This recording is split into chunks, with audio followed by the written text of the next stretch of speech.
नमस्ते। आप सभी का हमारे यूट्यूब चैनल पे बहुत बहुत स्वागत है। कार्तिक के महीने में कार्तिक का महात्म्य सुनने का बहुत महत्व होता है। आज मैं आपको 24वां अध्याय सुनाती हूँ।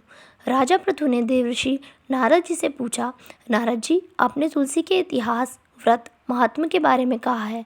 अब ये बताने की कृपा करें कि क्या इस कार्तिक माह में और भी देवताओं का पूजन होता है? यह भी मुझे समझा कर कहिए। श्री नारद जी बोले, पहले समय पर्वत के निकट कर्तिपुर में एक धर्मात्म धर्मदत्त नामक ब्राह्मण रहता था।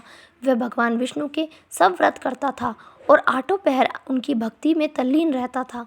एक दिन कार्तिक मास में वह एक पहर रात शेष रहने पर जागरण के लिए भगवान विष्णु के मंदिर में गया।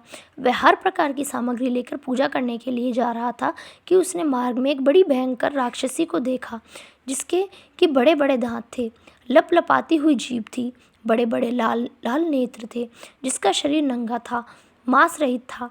उसे भयंकर राक्षसी को देखकर धर्मदत्त बुरी तरह से कांपने लगा और कुछ उपाय न देखकर उसने पूजा वाली थाली और जल का लोटा उस राक्षसी पर फेंक दिया, क्योंकि उसने भगवत नाम का जप करते हुए वह सामग्री और जल का लोटा जिसमें कि तुलसी दल पड़ा हुआ था उसको मारा था। इससे उसके जन्म जन्मांतर के पाप नष्ट हो गए और उसे अपना पूर्व जन्म स्मरण हो गया। वह हाथ जोड़कर धर्मदत्त के चरणों में गिर पड़ी और उसने कहा, हे विप्र, मैं पूर्व जन्म के कर्मों के फल से इस अवस्था को प्राप्त हुई हूँ। नारद जी ने कहा, हे राजन, उसको इस प्रकार प्रणाम करते देखकर अति विस्मित होकर धर्मदत्त ने पूछा, तेरी यह अवस्था किस कर्म के फल से हुई है? तू पूर्व जन्म में कहाँ रहती थी और तेरा कैसा चरित्र था? यह सब कुछ तू मुझे बता। उस राक्षसी ने, जिसका नाम कलहा था, उसने कहा, हे ब्राह्मण, सौराष्ट्र में भिक्षुक नामक एक ब्राह्मण रहता था। मैं उसकी पत्नी थी। मेरा स्वभाव बड़ा ही निष्ठुर था। मैंने अपने पति का कभी भला ना चाहा, न कभी उसे अच्छा भोजन और मिठाई ही खाने को दी। मैं प्रतिदिन उससे लड़ती झगड़ती रहती थी। मुझे इस प्रकार की लड़ाका देखकर तथा नित्य प्रति की कलह में से तंग आकर मेरे पति ने दूसरा विवाह करने का निश्चय किया। यह सुनकर कि मेरे पति दूसरा विवाह कर रहा है, मैंने उसके दूसरा विवाह करने से पहले ही विष खाकर आत्महत्या कर ली। मेरी मृत्यु के पश्चात यम के दूत आए और मुझे पकड़कर गदा मारते हुए यम के पास ले गए। यमराज ने मुझे देखकर चित्रगुप्त से पूछा, हे चित्रगुप्त, इसने क्या कर्म किया है? जो भी कर्म इसने किए हैं अब उनको उनका फल भोगना होगा। चित्रगुप्त ने यमराज से कहा, इसने अपने जीवन में कोई भी अच्छा काम नहीं किया है।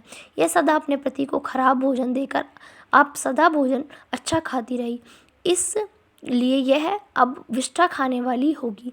इसको अब सूकरी का जन्म दिया जावे। चूँकि यह अकेली ही पाक के बर्तन में भोजन करती थी, इसलिए यह अपने बच्चों को खाने वाली बिल्ली हो। इसने चूंकि अपने पति पर क्रोध करके आत्मघात किया है, इसलिए यह प्रेत योनि में जाएगी। अब आप इसे अपने दूतों द्वारा मरु स्थान में भेज दीजिए। वहाँ पर वह बहुत दिनों तक प्रेत योनि में रहकर फिर यह पापिन अपनी तीनों योनियों को भोगे। लो हे विप्र, अतः मैं 500 वर्षों से प्रेत योनि में हूँ और भूख प्यास के कारण नित्य दुखी रहती थी कि एक दिन भूख से तंग आकर मैं एक वैश्य के शरीर में प्रविष्ट हो गई और उसके शरीर द्वारा मैं कृष्णा और वेणी के संगम पर इस देश में आ पहुंची। मैं उस वैश्य के शरीर में रहती थी कि एक दिन भगवान शंकर व विष्णु भगवान ने मुझको बलात् उसके शरीर से बाहर निकाल दिया। फिर मुझे आप दिखाई दिए। आपके लोटे में से तुलसी जल का एक छींटा मेरे ऊपर पड़ा, जिससे कि मेरे सब पाप नष्ट हो गए। हे द्विजोत्तम, अब आप मुझे यह बतलाइए कि आगे होने वाली तीनों योनियों और इस प्रेत देह से मेरी मुक्ति किस तरह होगी। धर्मदत्त कहलाहा की बात सुनकर और उसके पिछले कर्मों और उसकी वर्तमान अवस्था को देखकर बड़ा दुखी हुआ और उसका दुख देखकर उसका चित्त पिघल गया। फिर उसने दुखित भाव से कहा, धन्यवाद। इस वीडियो में बस इतना ही। यदि आपको मेरी वीडियोस अच्छी लगे तो प्लीज़ उन्हें लाइक कीजिए, शेयर कीजिए और मेरे चैनल को सब्सक्राइब कीजिए।